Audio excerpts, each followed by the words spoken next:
Hello नमस्कार साथियों, आप सभी का आपके YouTube channel today current information पर स्वागत है। क्लास 12 पास कर चुके विद्यार्थियों के पास सुनहरा मौका है जो है बीएसटीसी और पीटीटी। तो साथियों, बीएसटीसी और पीटीटी के लिए आपके टॉपिक में है एक शिक्षण अभिरुचि। तो शिक्षण अभिरुचि से संबंधित जितने भी इम्पोर्टेंट क्वेश्चन हैं हम आज के इस सेशन में सॉल्व करने वाले हैं। तो साथियों, बने रहे वीडियो के अंत तक, और चैनल पर नए हैं तो चैनल को सब्सक्राइब करें और हमारे टेलीग्राम चैनल है जो टुडे करंट इन्फॉर्मेशन, जिसको ज्वाइन जरूर करें ताकि आपको ये महत्वपूर्ण जो क्वेश्चंस हैं इनकी पीडीएफ आसानी से मिल सके और आप इसको पढ़ सकें। तो साथियों, चलिए शुरू करते हैं आज की इस सेशन को। और हमारा पहला क्वेश्चन है, अर्थपूर्ण परीक्षा का विशिष्ट लक्ष्य निम्नलिखित में से होगा। छात्र इस प्रकार की परीक्षाओं से डरे नहीं। इस परीक्षा में सभी विद्यार्थियों को अच्छे अंक प्राप्त हो और छात्र जितनी आशा करते हैं उससे भी अधिक अंक उनको मिले। और चौथा है, परीक्षा ऐसी हो जो सक्षम और असक्षम छात्रों में भेद कर सके। तो इसका सही आंसर रहने वाला है हमारा, परीक्षा ऐसी हो जो सक्षम असक्षम छात्रों में भेद कर सके। अगला हमारा दूसरा क्वेश्चन है कि आपके दृष्टिकोण से समाज के प्रति उपयुक्त अभिवृत्ति होगी। यानी आपके एक शिक्षक की दृष्टिकोण से आपको समाज के प्रति देखना है तो आपको अभिवृत्ति यानी आपकी रुचि क्या होगी। तो यहाँ पर होगी, कुछ लोगों से ही संबंध होने चाहिए, या फिर सामान्यतः सबके साथ संबंध होने चाहिए, या लोगों से के साथ कोई विशेष संबंध की आवश्यकता नहीं। और चौथा है, विश्वसनीय लोगों से ही संबंध होने चाहिए। तो यहाँ पर हमारा सही करेक्ट आंसर होने वाला है कि सामान्यतः सबके साथ संबंध होने चाहिए। अगला हमारा तीसरा सवाल है कि एक शिक्षक के रूप में आपका हड़ताल पर जाने के प्रति क्या मत है। यहाँ पर साथियों, आपको एक शिक्षक के रूप में ही इन प्रश्नों को सॉल्व करना है, न कि इसको नेगेटिव रूप में लेकर के। तो यहाँ पर हड़ताल राष्ट्र के विकास पथ पर बाधा है। दूसरा है, हड़ताल किसी समस्या का हल नहीं। या तीसरा है, हड़ताल पर जाना अंतिम चारा होना चाहिए। और हड़ताल पर जाना शिक्षक की गरिमा के खिलाफ है। तो यहाँ पर हमारा सही आंसर है वो रहेगा, हड़ताल पर जाना शिक्षक की गरिमा के खिलाफ है। अगला हमारा चौथा सवाल है, बालक के सामाजिकरण का उद्देश्य होता है व्यक्तिगत सामाजिक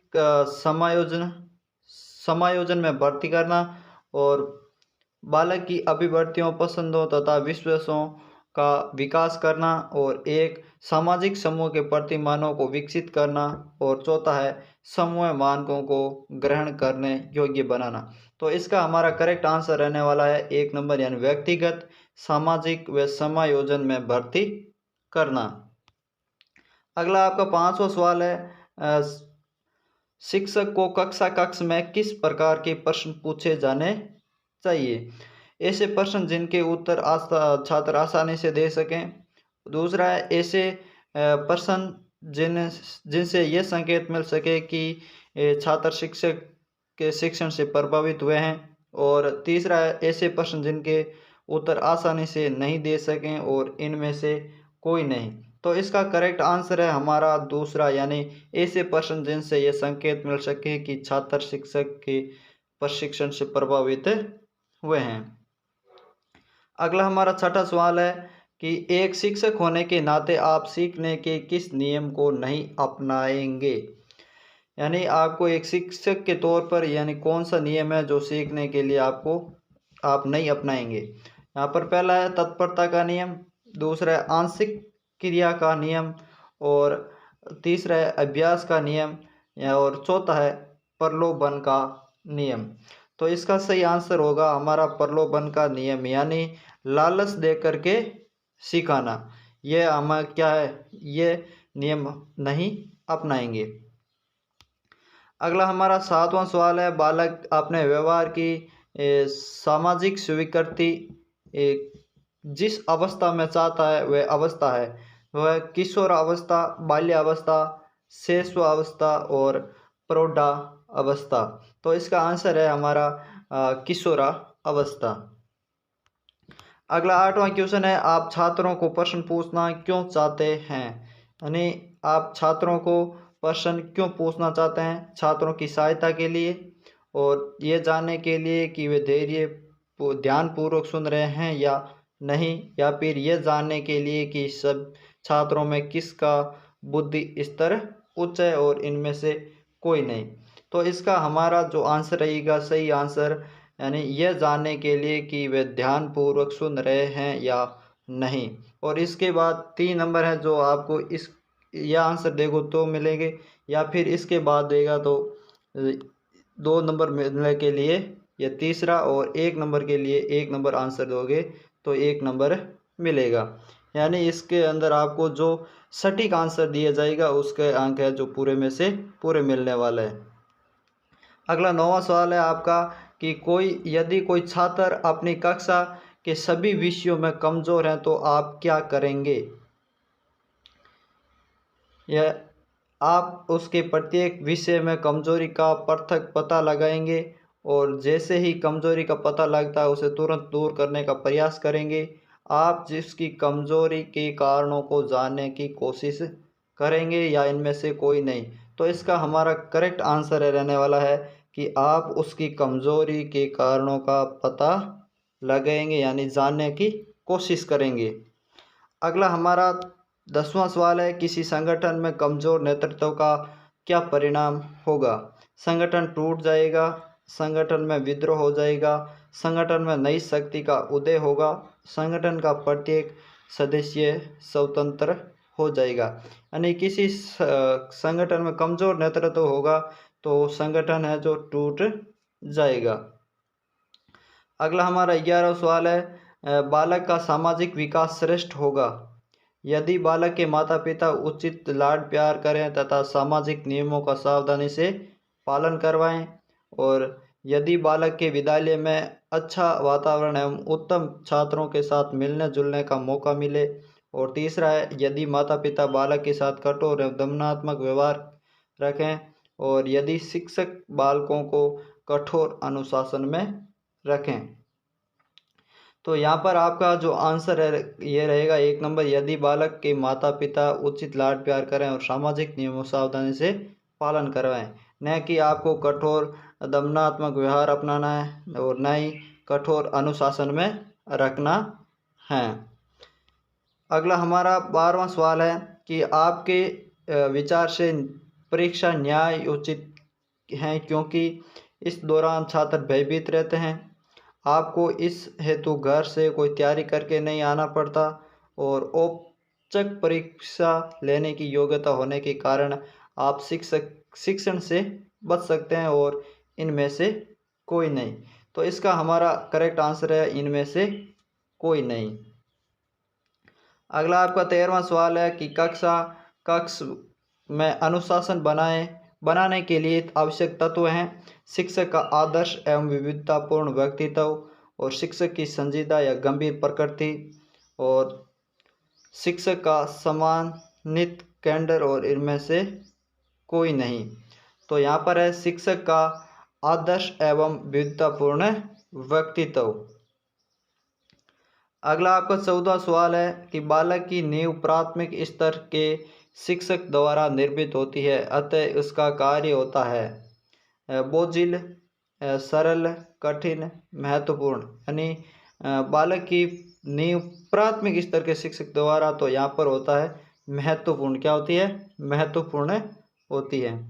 अगला हमारा 15वां सवाल है, अखबार के संप्रेषण में प्रतिपुष्टि क्या होगी? लेख, समाचार, संपादक को पत्र, उपयुक्त सभी। तो यहाँ पर है जो हमारा आंसर रहने वाला है उपयुक्त सभी, लेख, समाचार और संपादक को पत्र। अगला हमारा 16वां सवाल है कि शिक्षण व्यवसाय के लिए अत्यंत महत्वपूर्ण है अध्ययनशीलता, ऊंची सिफारिशें, शिक्षण अभिवृद्धि और उच्च अंकों का परिवर्तन प्रतिशत। तो यहाँ पर हमारा करेक्ट आंसर होगा 16वें का, यानी अध्ययनशीलता। क्या रहेगा? अध्ययनशीलता।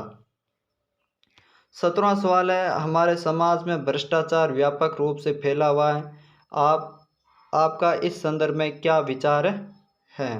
भ्रष्टाचार का रूप में आपका क्या विचार है? तो भ्रष्टाचार के रूप में हमें ऑप्शन में दिया है कि इस पर ध्यान देने की ज़रूरत नहीं, ऐसा नेगेटिव रूप में आपको देखना नहीं है। दूसरा है, मैं ऐसे लोगों को घृणा से देखूंगा, ये भी आपका करेक्ट आंसर नहीं हो सकता। और तीसरा है, मैं इसके कारणों को जानने की कोशिश करूंगा, ये वेरी इंपॉर्टेंट। तो आपको यही आपका सही आंसर रहेगा, यानी मैं जो भ्रष्टाचार का जो फैला हुआ है इसके कारण है जिनको जानने की कोशिश करूंगा। अगला 18वां सवाल है कि कक्षा कक्ष संप्रेषण में सबसे मजबूत अवरोधक हैं। कक्षा कक्ष में शोर, शिक्षण सामग्री की कमी और शिक्षक के पक्ष की तरफ से भ्रांति, इनमें से कोई नहीं। तो कक्षा कक्ष संप्रेषण यानी मजबूत होने में अवरोधक है, वो है कक्षा कक्ष में शोर करना ही क्या है, ये कक्षा कक्ष संप्रेषण को मजबूत होने में अवरोधक हैं। अगला हमारा 19वां सवाल है, छात्रों द्वारा शिक्षक के किस गुण को सर्वाधिक पसंद किया जाता है। तो प्रभुत्व, अनुशासन प्रियता, निष्पक्षता और समय की पाबंदी। तो यहाँ पर हमारा है जो निष्पक्षता, यह छात्रों द्वारा शिक्षक के सर्वाधिक इस गुण को है पसंद किया जाता है, यानी निष्पक्ष होकर के पढ़ाना। अगला हमारा 20वां सवाल है, शिक्षक द्वारा छात्रों को दिया हुआ लिखित कार्य, नियत कार्य कब जांचना चाहिए। रविवार को, सप्ताह के अंतिम दिन, या लिखित कार्य नियत कार्य पूर्ण करने तुरंत बाद, साथ में आ रहे सप्ताह के दौरान, या इनमें से कोई नहीं। तो यहाँ पर हमारा आंसर रहेगा, यानी लिखित कार्य नियत कार्य पूर्ण करने के तुरंत बाद है जो हमें कार्य को जांचना चाहिए। अगला हमारा 21वां सवाल है कि वर्तमान परिस्थितियों में शिक्षक नेता के लिए सादा जीवन और उच्च विचार का सिद्धांत है। तो ये मूर्खतापूर्ण है, अनुपयोगी है, पाखंड युक्त है, कल्याणकारी है। तो यहाँ पर मूर्खतापूर्ण भी है हमारा गलत हो जाएगा, अनुपयोगी ये भी गलत है क्योंकि ये, और पाखंड युक्त, ये तीनों क्या नेगेटिव विचार हैं। और चौथा है जो हमारा कल्याणकारी पॉजिटिव, ये हमारा करेक्ट जो आंसर हो जाएगा। और अगला 22वां सवाल है, शिक्षक प्रशिक्षण का प्रमुख उद्देश्य होता है। तो शिक्षण व्यवसाय के प्रति प्रेरित करना, शिक्षकों की बढ़ती मांग की पूर्ति करना, और शिक्षण कौशलों की दक्षता विकसित करना, और छात्रों की पहचान करने की योग्यता विकसित करना। तो यहाँ पर हमारा करेक्ट आंसर है वो शिक्षण कौशलों की दक्षता विकसित करना, ये क्या है हमारा आंसर रहेगा। अगला हमारा 23वां सवाल है, प्रभावी शिक्षण साधारणतया फलित होता है शिक्षक की विद्वता का, और शिक्षक की ईमानदारी का, और शिक्षक का शिक्षण व्यवसाय को पसंद, और इनमें से कोई नहीं। तो हमारा जो 23वें सवाल का करेक्ट आंसर है वो शिक्षक की विद्वता का है, जो प्रभावी शिक्षण साधारणतः फलित होता है। अगला 24वां सवाल है, नेता का समय है परिवार के लिए, मित्रों के लिए, देश के लिए और सोने के लिए। तो नेता का समय है जो देश के लिए है, जो ये हमारा आंसर करेक्ट होगा।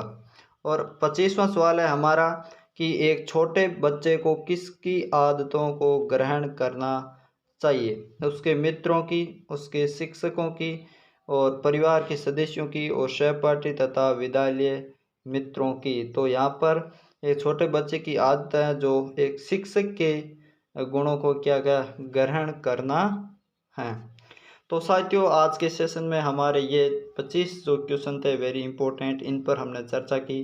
कैसा लगा वीडियो कमेंट करके ज़रूर बताना, और इस वीडियो को अपने सभी साथियों तक शेयर करना, और हमारा टेलीग्राम चैनल जो आपके लिए बनाया गया टुडे करंट इन्फॉर्मेशन, उसको ज्वाइन ज़रूर करें, जिसकी लिंक हमने डिस्क्रिप्शन में दे रखी है। तो साथियों, आज के सेशन में इतना ही, मिलते हैं अगले नए सेशन के साथ, तब तक के लिए धन्यवाद। जय हिंद, जय भारत।